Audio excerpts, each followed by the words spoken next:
بسم الله الرحمن الرحيم. الحمد لله رب العالمين، والصلاة والسلام على رسول الله وعلى آله وصحبه أجمعين. اللهم علمنا ما ينفعنا وانفعنا بما علمتنا وزدنا علما. اللهم لا سهل إلا ما جعلته سهلا، وأنت تجعل الحزن إذا شئت سهلا. سبحانك لا علم لنا إلا ما علمتنا إنك أنت العليم الحكيم.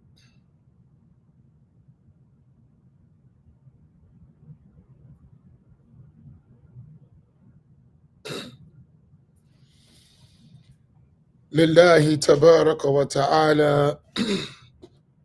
I praise Allah tabaraka wa ta'ala. I thank Allah tabaraka wa ta'ala. I ask Allah to raise the status of Prophet Muhammad sallallahu alayhi wasallam, his family, his companions, and all those who follow them in excellence until the day of judgment. And I ask Allah tabarak wa ta'ala to grant us sincere intentions.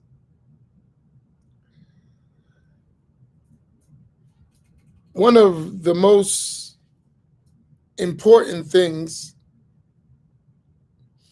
that we want to emphasize in our objectives on the 3453 platform and among the 3453 family is three basic things: knowledge,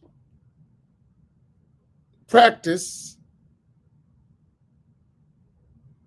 and state, or should I say the state of becoming. These three things are extremely important for all of us who follow this platform. And the more I think about it a lot, that we need to be more intentional in what we're doing.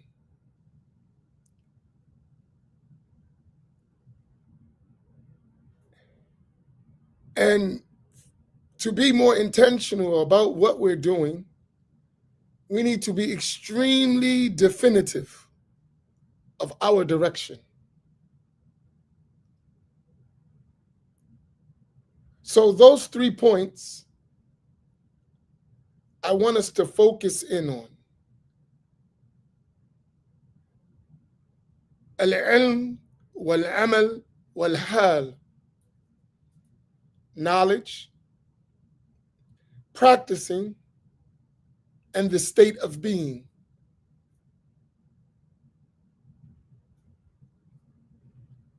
Give me 1 second, please.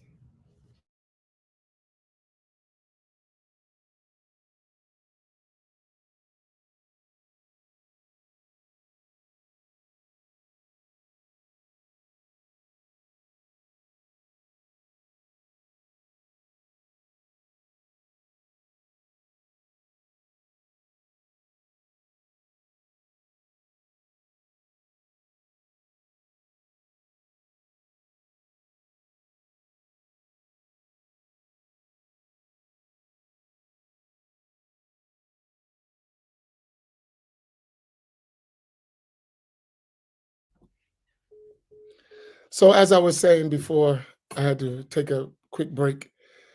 3 things: al-ilm, knowledge;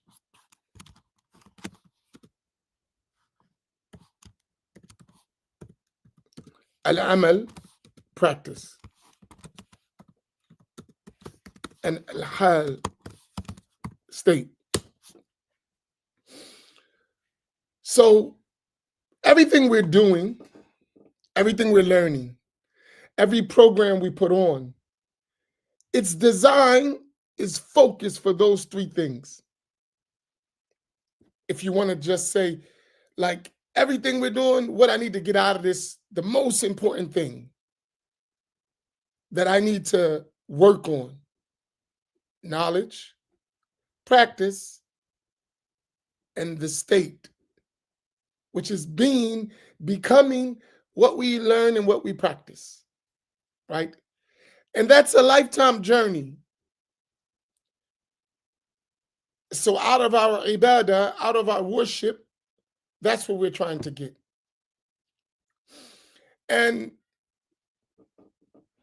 one of the things that I'm very concerned about myself, as one who is aiding us on this journey, is to find among us those who really understand what we're doing, and to develop them. And I'm really looking to assist those who don't already have access. There is many avenues to acquire knowledge and to learn and to practice and to become, but that's not accessible to everybody. Sometimes it's many reasons. Sometimes it's language, right? Following certain scholars, you need a language skill, and some of us may not have that skill. So that's not accessible to us. So then there is the need of someone who can express those ideas in our language in a way we understand. Sometimes it's culture. All these things are reasons for not having access to these things in an excellent manner. So for the 3453 family, those who consider it as a family, and I mean by that, someone who's dedicated to that. We're really looking for people who really want to do what we're doing. And they understand what we're doing. There's a difference. And that often is not big groups of people, just a handful or a small group of sincerely dedicated people to a cause, to a mission, to an objective. You can accomplish a whole lot. And that's one of the things I'm really focusing on, especially coming up in 2025. Like, I want to really get something done. So we have a lot of things in the works, inshallah ta'ala, that's going to facilitate that. But dedicated people, sincere people, and people who understand.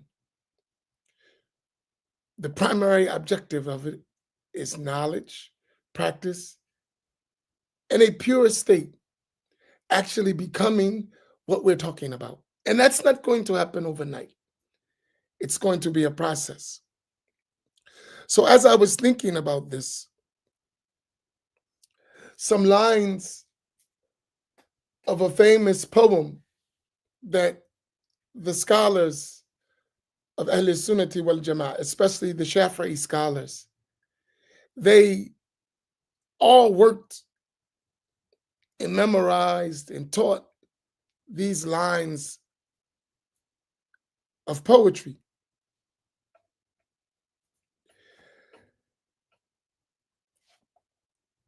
One great scholar, he was known as Ibn Rislan or Ibn Arsalan. He wrote a famous poem called Safwat al-Zubad. It's like a little over 1,000 lines in Ash'ari Aqidah, Shafi'i Fiqh, and Tasawwuf. And it is a book that is studied all around the Islamic world. A poem and explained and commented on, and mashallah, very beneficial. And each of those lines, they have deep lessons in them. So yesterday, as I was reviewing this text and its explanation from two of our teachers, his opening lines in the beginning stuck in my mind. And I said, mashallah, this is a good scattered thought. And it relates to what we want to do.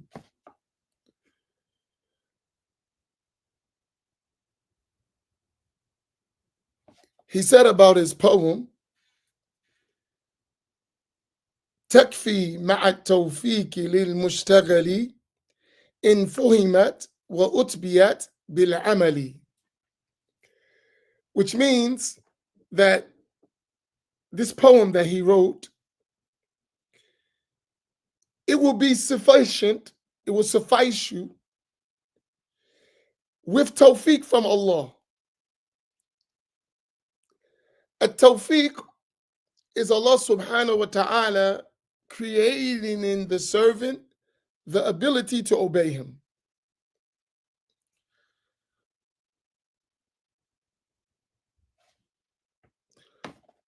So whoever Allah willed good for that person,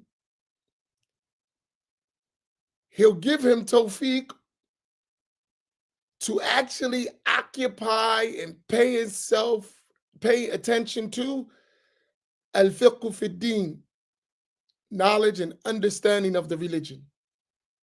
That is tawfiq from Allah, to be occupied with that instead of other things, right? So there is levels of Allah's divine success in guiding one to acts of obedience. First of all, giving you the favor and the honor of being concerned with the matter, right? Because to acquire knowledge, to practice what you learn, requires a concern for it from you, that you deem it important.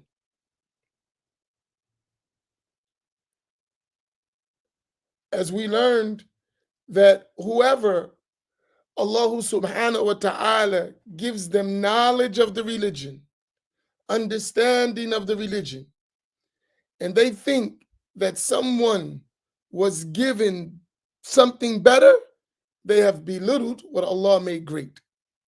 That's profound. Whoever Allah gave them knowledge and understanding of the religion, and they think someone else has been given something greater, something better, they have belittled what Allah made great.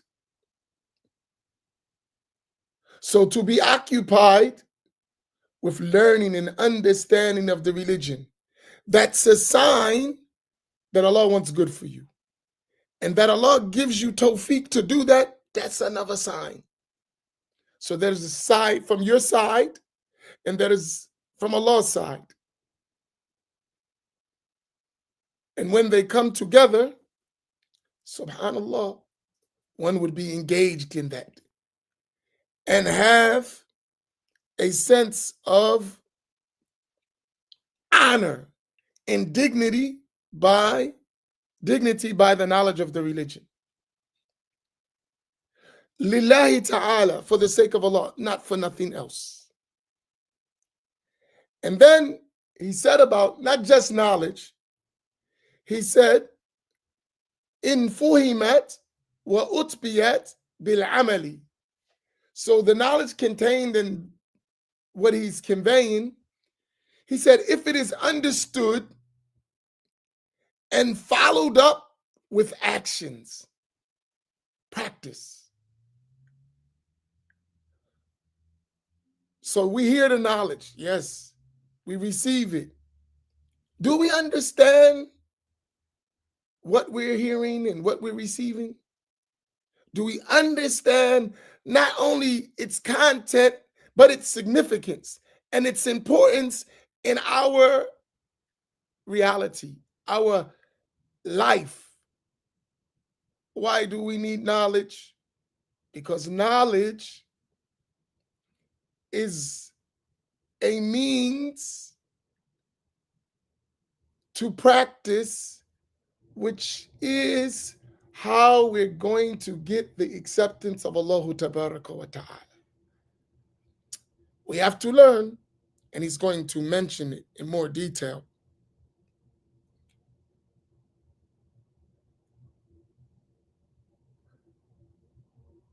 So we have to learn and understand, that's its importance. And then not only that, we have to follow it up by practicing it. Then it becomes beneficial knowledge. That knowledge which is acquired, understood, and implemented in one's life, in every aspect of one's life. So it's not just learning, it's practice, right? And he continued, he said, فَعْمَلْ وَلَوْ بِأُشْرِكَ الزَّكَاةِ.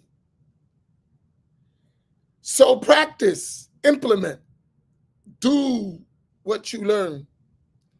As it is mentioned, إِنَّمَا الْعِلْمُ لِلْعَمَلِ, that knowledge is only that you practice it.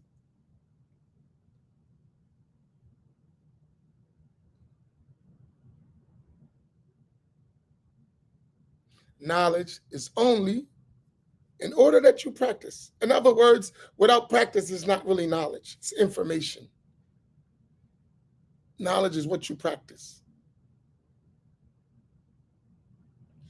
And even if you only do a little, do what you can. Even if it's a tenth of what you know, do it. There is a narration about this, that the Prophet ﷺ said to his companions,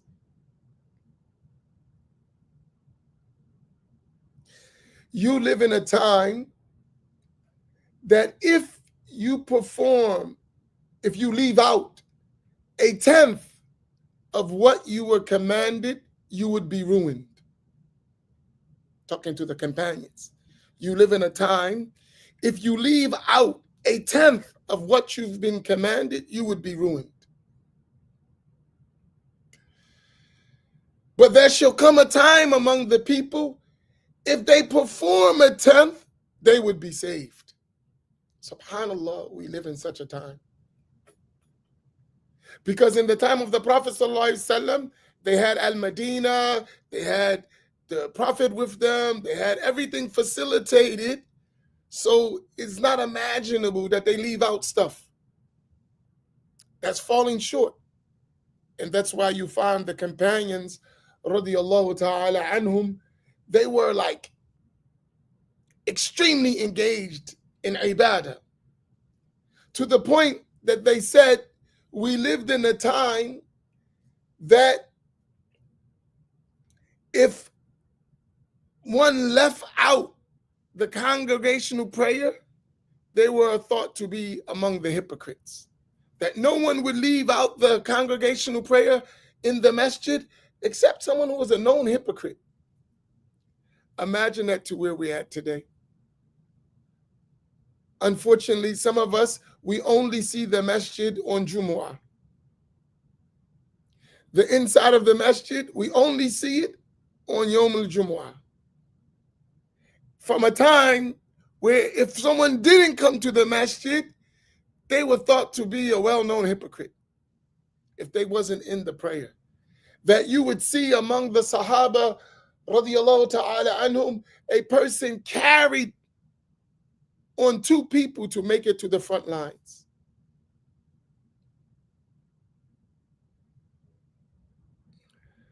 I remember seeing in Damascus, Sheikh Muhammad Sukkar, rahimahullah ta'ala, and Sheikh Abdul Razak al-Halabi, rahimahullah ta'ala, at Fajr time, they were 80 years and above at that time.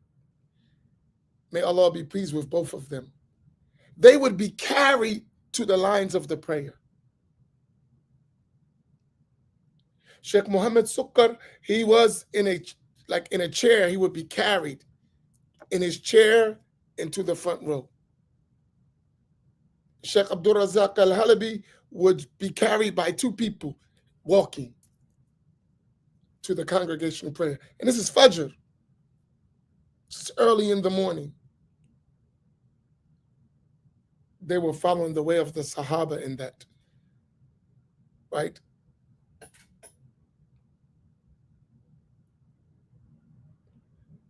So we see today, subhanAllah, you would go to a masjid, and for the prayer, very few people.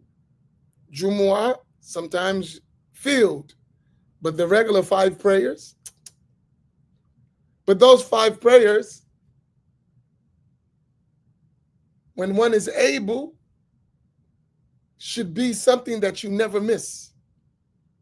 To the pious among the family of the Prophet sallallahu alaihi wasallam, they were so serious about this issue that if they miss the prayer in the beginning of its time, in the masjid, in congregation, in the front row, some of them would repeat that prayer 25 times again. If they missed it like that, they would pray it 25 times. That because they considered the prayer that wasn't like that really to them wasn't prayer. So they would lose in that reward, and they would try to get it by praying it over and over and over and over again. This was their state. So even if we live in a time where if we perform a 10th, we will be saved, but so let's do that 10th. And he's indicating that فَعْمَلْ وَلَوْ بِأُشْرِ كَالزَّكَاةِ, even if it's a 10th. So what you learn, practice it. Even if you practice a 10th of those matters that are recommended in the sacred law, and you can't do everything, do what you can sincerely for the sake of Allah.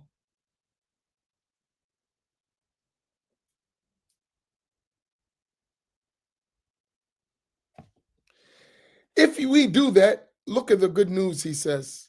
If you're able to do, subhanAllah, even a 10th or more, تخرج بنور العلم من ظلمات. If you can do that, you'll come out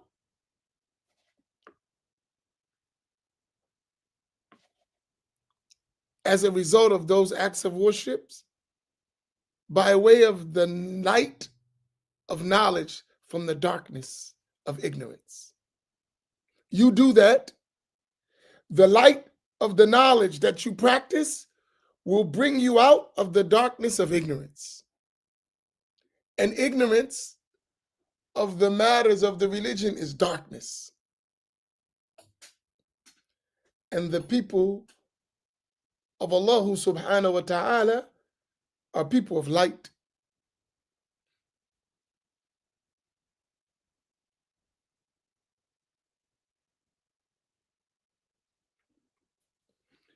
So it's important. The object is what? To become illuminated beings. through our knowledge and our practice, and then you become, your state is a state of an illuminated servant of Allah subhanahu wa ta'ala. That's a whole nother discussion. And these matters are important because the words, they like have significance, and knowledge supposed to produce a light which starts in the heart, and when that it reaches the heart and settles, it illuminates the path to Allah subhanahu wa ta'ala. So we want from our knowledge an illuminating light that we travel on the Sirat al-Mustaqim. And the practice helps us accomplish that objective. Learning, then practicing. And sometimes that knowledge needs to be repeated, not sometimes, all the time. It needs to be repeated and repeated and repeated and repeated till it becomes established in the heart. And that's how the light of knowledge illuminates the individual. Constant repeating and reflecting and reflecting, reflecting.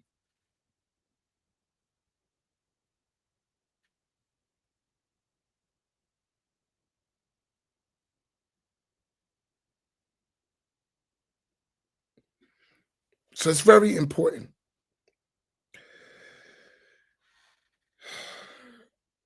Then he said, فَعَالِمٌ بِعِلْمِهِ لَمْ يَعْمَلًا مُعَذَّبٌ مِنْ قَبْلِ عُبَادِ الْوَثَنِ. That the scholar or learned person who does not practice what they know, they would be punished in the hereafter before the idol worshippers.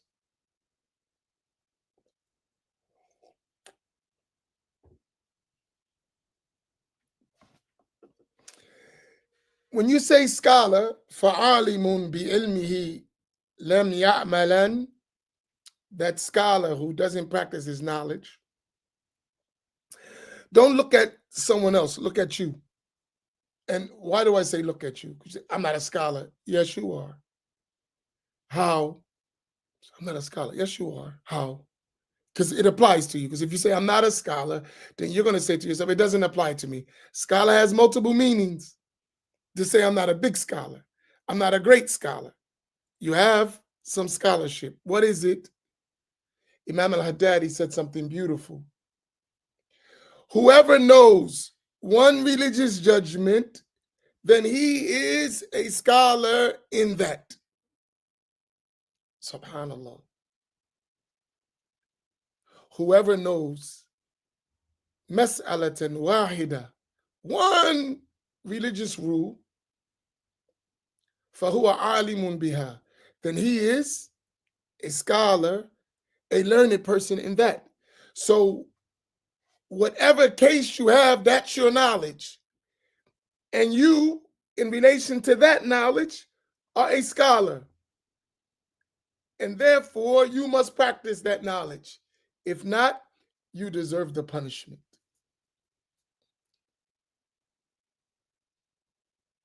So whatever you know, and you learned properly, and you understood well, you're looked at in that issue as a learned person.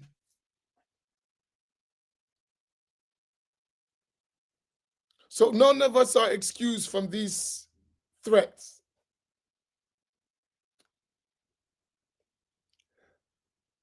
I know certain masail, and he said just one. What about the person who learned books and learned this and learned that and has thousands of videos that they listen to and learn and heard? You're responsible for that, to implement it. You're responsible. Does that mean you can give fatwa? No. It means you're responsible for the knowledge you've learned, and you have to practice it. So this is a warning for the one who learns rules of sacred law and the obligations of the Sharia, that if you don't practice, you're putting yourself in a dangerous situation. And the Prophet sallallahu alaihi wasallam, he indicated that. He said that the first people that will be reckoned on the day of judgment, he mentioned 3 of them, and he mentioned one, the person who learned knowledge and taught it, recited the Quran. He will be brought and Allah will remind him of his favors, because the knowledge is a favor of Allah upon you, as we mentioned. It's from the tawfiq of Allah that you are able to learn and practice, right? Or just learning in and of itself. That's from Allah. So Allah would remind that person of his favors upon them. And then asks, what did you do with what I favored you with? And that person would say, I learned knowledge and I taught knowledge. I recited the Quran for you. And it will be said, you lied. Rather, you learned knowledge to say you're knowledgeable. And you recited the Quran to say you are a good reciter. And it has been said, and now that person would be dragged into hellfire.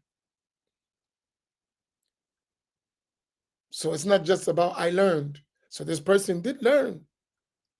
But did they learn and practice sincerely for the sake of Allah? That's important. So we should think about these threats from Allah subhanahu wa ta'ala for our learning. It is a responsibility and it has some accountability to it. And the last point I wanted to mention, he said, وَكُلُّ مَنْ بِغَيْرِ عِلْمٍ يَعْمَلُ أَعْمَالُهُ مَرْدُودَةٌ لَا تُقْبَلُ. That every person who practices without knowledge, his deeds would be rejected, not accepted by Allah. So just as we said, learn and practice, he's telling us the other side of it. Don't practice without learning.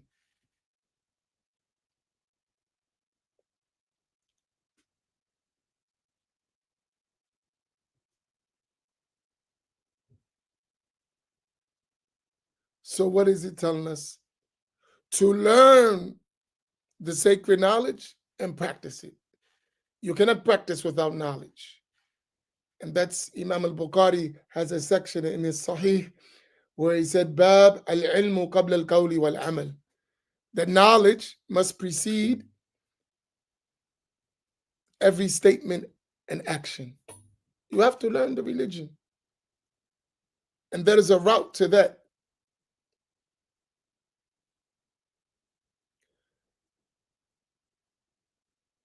Because the knowledge is the religion, as we mentioned yesterday. The knowledge is the religion. إِنَّ هَذَا الْعِلْمَ دِينٌ فَانْظُرُوا عَمَّنْ تَأْخُذُونَ دِينَكُمْ. Verily, this knowledge is the religion, so look well from whom you take your religion. So the learning part. We cannot do our acts of worship in ignorance of the rules, because they will not be valid.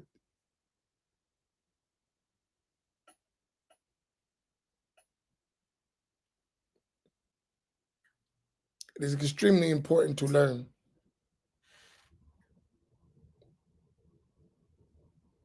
So may Allah allow us to benefit. These are some thoughts I had as I was doing my own studies.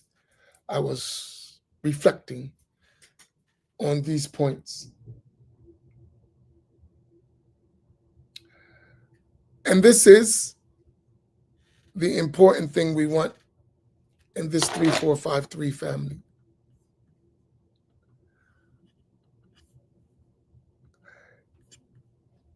you're going to find me being very critical of anything that is attributed to the 3453 family that doesn't reflect what we're doing.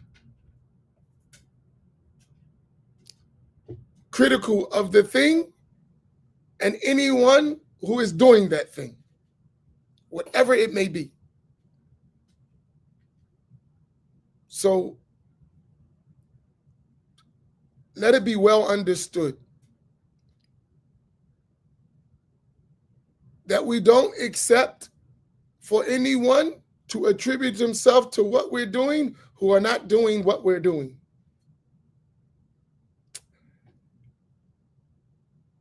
We've built a beautiful effort.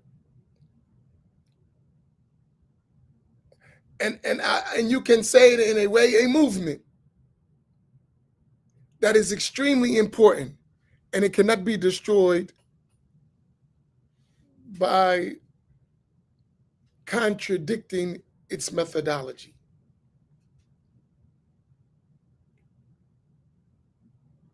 I'm very, very, very serious about that issue. We have to be what we're talking about. One of the biggest things that destroys beneficial movements is people who attribute themselves to that movement and contradicts its objectives. No one's perfect. We all fall short. But we have to watch each other. So I will myself do my best to monitor that. And I hope that each one of you would monitor whenever you see people saying 3453, we like those slogans, and we like that, and it's fine because it's designed to do that, to keep our minds somewhere. But if you're not really being that, if you're not following that methodology, we should censor you in the most gentle way. But hey, we're doing something. Don't mess that up. Don't make dirty what we plan to be clean, right? And there's many things you could do besides attributing yourself to us. If you have something you think is better, by all means do it. But don't attribute it to us. Just, this is my thing I'm doing, and it's fine. If it's halal, in no way is what I'm saying a discouraging of someone doing what they think is beneficial. Do it. And may Allah give tawfiq. But please, if you're attributing yourself to what we're doing here, be mindful that we're actually doing something, and it cannot be tainted. I'm telling you, many, many good efforts were destroyed by people attributing themselves to something that they're not doing. Do y'all follow what I mean? Is this clear? And no one, please, no one should take what I'm saying as I'm talking to you specifically, unless you're actually doing what I'm talking about. Then I am talking to you specifically. But I'm talking general. Even your behavior. When you're on the internet, watch your behavior. Because people see you and they say, look at the 3453 family. Love, that's you. That's not 3453.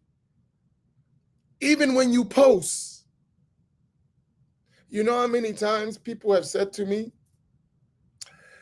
your people are doing A, B, and C. I said, no, that's that person, because we don't promote that. No, my people don't do that. That's people who attribute themselves to us, not my people. My people don't do that. Are they perfect? No. But some things they just not going to do. Because they understand what we're trying to do. They understand it well. You follow what I mean?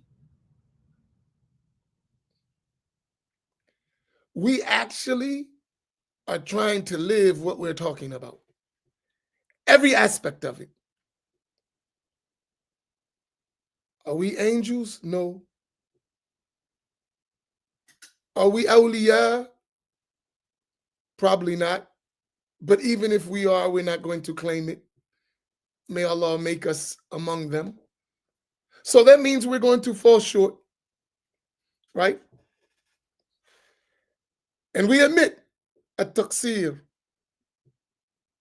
We fall short, no doubt.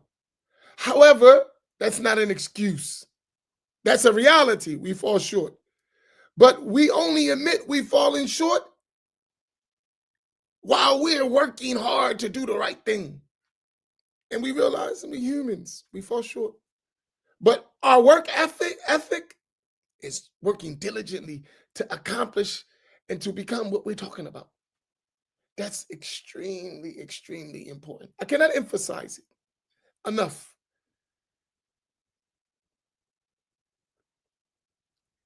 So I'm reminding us.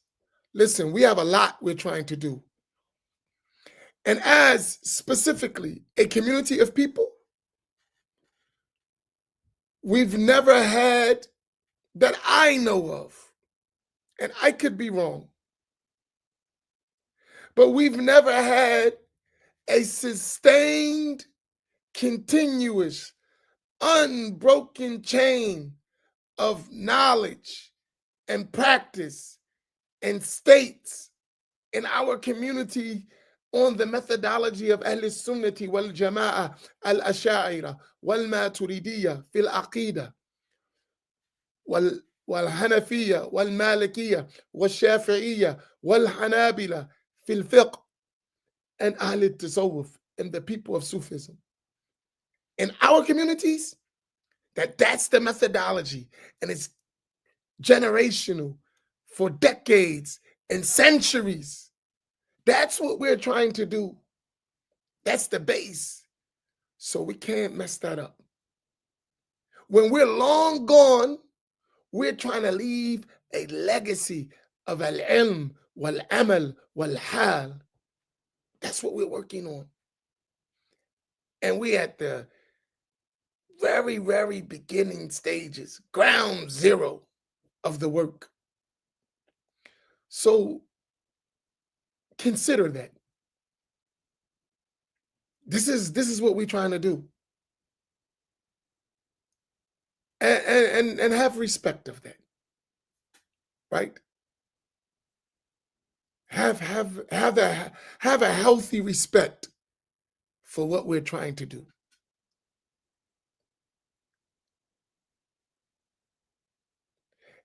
And it's going to require a lot from us. Probably more work than we've ever collectively done, to be honest. But the ultimate objective of what we would like to see, it may take 50 to 100 years. And this is the real hard part. We may not live to see it. And you have to accept that we may just be the facilitators for future generations to have realities that we're talking about. So don't be hasty. We got to have it now. No, we have to lay the foundation now. We might not be the people who get all the fruit from what we're doing. We're planning right now. We're, nurturing the soil. That's where we at. And be comfortable with that job. And it's burdensome, I understand, because the nature of humans, they want to smell the roses right away. That's why we like microwaves. We want the food now. No, this is a slow cooker. Nice and slow.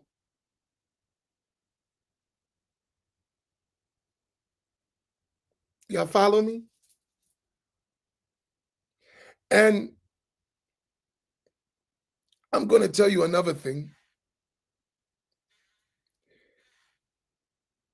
And it may sound like a claim, but honestly, it's true and I know it with certainty. We're being guided and protected and supported from the people of Allah subhanahu wa ta'ala. And their signs are too many. I won't even go into that. But if you trust me,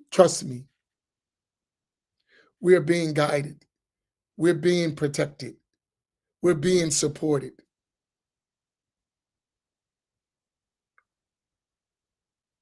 By the people of Allah. And there is something special that we're doing, unique. And we should say, Alhamdulillah. We should praise Allah that Allah favored us to be in this position. We're doing something amazing. And even myself, sometimes it get hard on me. Sometimes I'll be like, oh my goodness, it's heavy. And whenever I get those moments, something happens from that support that says, get to work, we got you. And it's like a renewal from where I would never imagine. It happens quite often. I would never imagine how this is working out, but it's going precisely according to the divine plan. And what we have to learn to do is stop trying to control everything and just let it flow. Do our part. Do what Allah facilitated you to do, but let it flow. Stop trying to control it. You can't. This is Allah's affair. Sheikh Samir would always say to me, this is Allah's business. Worry about your business. Hafidhahullah. This is Allah's business. Worry about your business. SubhanAllah. Yeah. We have some good things coming. You're going to benefit. Inshallah ta'ala. Trust me. I just ask you, trust me. Put your hand in my hand and take the ride.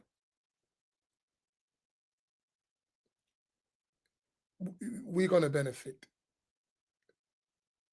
And the future is far better than the present if we do our part. And our part is just to put our hands in the hands of the people of Allah Tabaraka wa Ta'ala and just travel. Trust me. Stop doing your own stuff.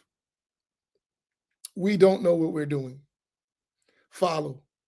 Learn to follow. Remember we talked about that word. I don't know. Is this a real word? I don't know why. I need to look it up. I keep saying, I love the word. It might be my own word. And I have the people of my house say I make my own words, but I like them. So if Mr. Charlie can make his own words, why can't I make mine? Right? Is that a word? Followership? You can collectively say no, right? I don't know. Is it a word? Let me look it up. Let me see. Somebody might have used it and I might have heard it from somebody else. I don't know. Let me look. Where the smart people at?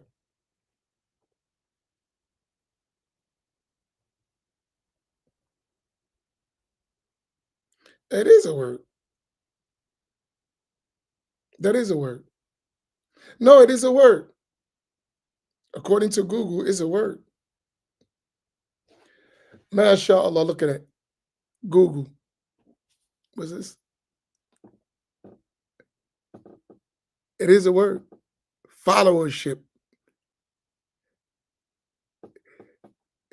is the ability to support a leader's goal, vision, and direction while also contributing to the achievement of shared objectives. It involves being responsive to leadership, demonstrating commitment, and being willing to adapt and apply the values of the organization. Allah! Wow! Look at that. That's beautiful. I didn't know this word. I must have heard it from somewhere. I didn't even know if it was a word, but because I said leadership and I just changed followership in my mind. But it is a word. And it's exactly what I intended by it. Followership is the ability to support a leader's goals, vision, and direction while also contributing to the achievement of shared objectives. It involves being responsive to leadership, demonstrating commitment, and being willing to adapt and apply the values of the organization. Wow, this is nice. I think we should have a whole roundtable on this. This is beautiful. Let me mark this so I don't forget it. This is beautiful. See, every day we learn. Just let it flow. Stop trying to control. Allahu Akbar. Let me save that. That's nice. Wow.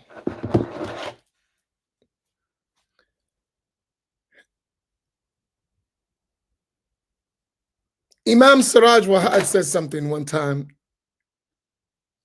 and at one of the African American Islamic summits in Atlantic City several years ago. He was talking about what we were doing, and he said in his talk, if you can't see the vision, trust the visionary. That was so powerful to me. He was talking to all the attendees about the work we're doing and his experience. And he was very happy. And he said that. He said, if you cannot see the vision, trust the visionary.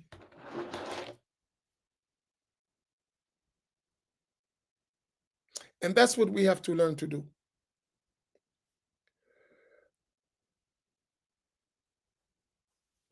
We have several retreats coming up that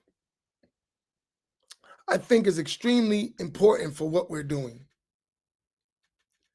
So, but talking about retreats, I got to give you an update. So we're going to, we had to make some adjustments. So I gave you something.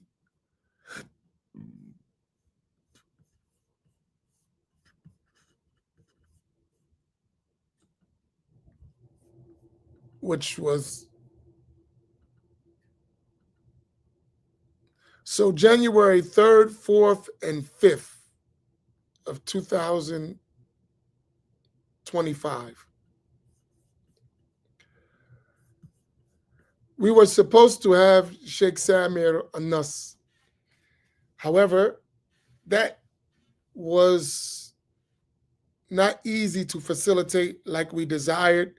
So we decided to continue and complete, since we had that whole weekend blocked out, our comparative Aqidah sessions. So we're going to do the whole thing. We're going to complete it, inshallah, instead of having it over several gatherings. We had the first one, so we'll review the first one and we'll complete the whole thing in 3 days. So January 3rd through the 5th. That's Friday, Saturday, Sunday. Am I right? Right? The flyer will be out. We're working on it now.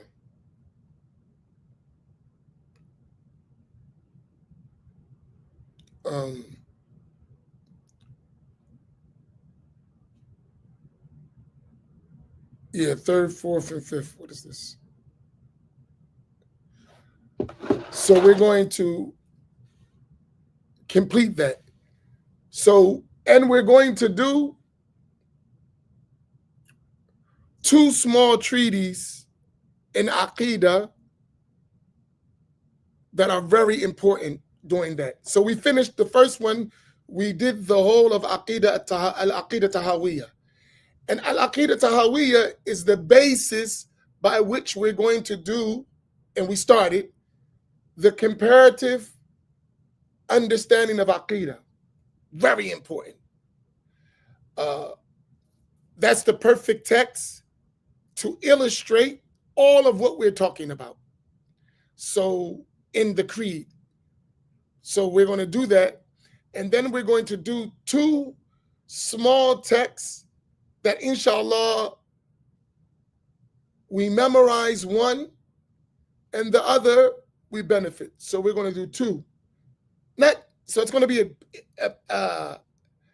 a knowledge pack weekend. January 3rd through the 5th at Masjid Muhammad in Atlantic City. The flyers will be coming out. It is a paid event because we have to pay for it. As you understand, feeding, you know how we do our events. This stuff is expensive when we're trying to do 3 days. So we have to facilitate a way to pay for all of this. So we're going to ask you to register. It'll be coming out this week, inshallah, so that we can get a clear count of how many people, so we don't overspend or under have food, you know, all that goes with it. It's going to be an action-packed weekend, and we're going to lay out the schedule for the year. So you're going to know what we're doing for the year, what we intend for 2025. And we're going to have some group think tank sessions. Very important. They'll usually be at night after the classes, that those who are interested in planning and developing how we can do this in a better manner, in a more productive manner, we're going to sit down and have these think tanks during the weekend. And it's just going to be the first of at least 4 retreats during the year that are going to be major retreats, where we really, really dig in, where we're together, and we're really, really, really, really working on our objectives and making sure we understand. Because on the internet, you don't have the opportunity to really, really, really, really, really get at it. Basically, you hear me talking to you, I see some comments, but we're not really, really exchanging. We're not really getting to know one another. This is important for those who are serious and are able, right? One of my beloved brothers in Islam who we work with, he said something to me that was so powerful about people. He's a doctor. He said, some people can and will some people can and they won't. He said, and some people can't and they won't. That's a mouthful. He said, some people can and they will. And some people can and they won't. And some people can't and they won't. And you need to distinguish between those people if you're going to be successful in any effort. Whew. Y'all follow that one? That's heavy. That's heavy. So we need people who can and will. We need people who can and will. The latter two, maybe the middle one, we can work with them, trying to get them motivated because they can, and we can move them from won't to will, but we can't spend a lot of time on that. And the one who can and won't, we got to distinguish them from the rest. We're on a mission. And the priority of our mission is learning. Inshallah, this coming Wednesday, which is December the 4th, December the 4th, the morning class, inshallah, will be a new program we're working on with the grandson of one of the great imams of the family of the Prophet sallallahu alaihi wasallam, who will be joining our platform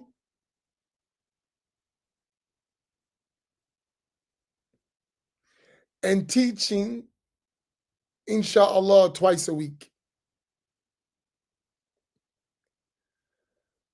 I won't put it all out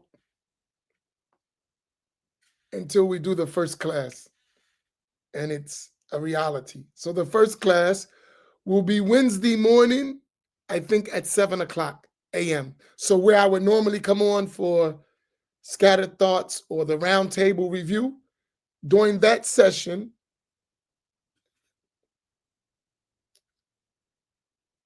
we will have that session. So the session will be in Arabic, and then I will follow it up with an English explanation. So we're going to have it in Arabic so he can maximize the time. And then I will follow it with an English explanation and translation. So he can just flow and get the maximum time, and we can accomplish something, because I can always just come back and translate. That makes it easier. Instead of stopping, you talk, translate, it wastes time. If you only have 45 minutes and you're doing that, then reality, you only get in 20 minutes. But if I let him just go in Arabic, and then I just come behind it and translate, we get much more done. So you'll get the benefit of, and we want to complete books. We have a series of books that we're going to do. So it'll be Wednesdays and inshallah in Saturdays. You don't need a book right now because we're actually working on the books. We're still in the editing stage. So don't worry about it right now. And we'll have a PDF in Arabic so you could follow. But the translating of the book is going to take us a minute. We've been working on it already, but we're not nowhere near done. But we wanted to start the lessons as we can. So inshallah, it will be Wednesdays and Saturdays. So the Ihya class will be after that class. So on Saturday, we'll probably end up having 2 sessions. We'll have that in the morning, and then after that, we'll do our reading in the Ihya, inshallah ta'ala. But this is going into 2025, a part of the program we had. And we've been working on this. And this is, you'll see, this is what I mean by we're being supported. No, I can't tell you what it is. The one who comes benefits. The one who doesn't trust me doesn't benefit. MashaAllah. I don't know what to tell you.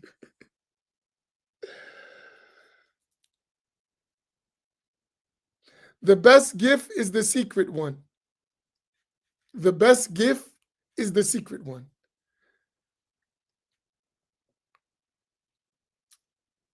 And then they also say, fil ishara ibara. In the indication is a clear expression. So you need to be min ahlil ishara. Among the people of indications. You can catch it.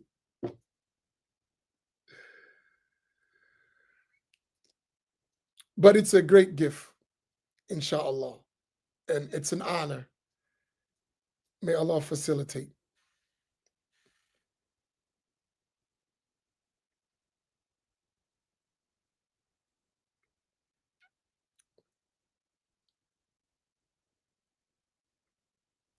So please take all what we said. May Allah give you tawfiq. May Allah make it easy.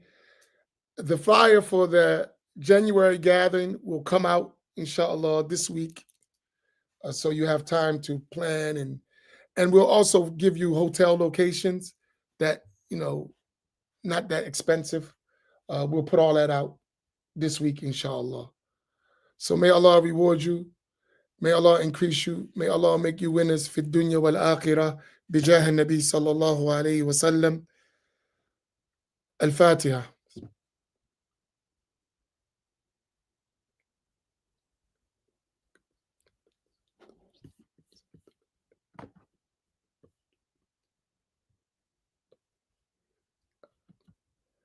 Assalamu alaikum wa rahmatullah.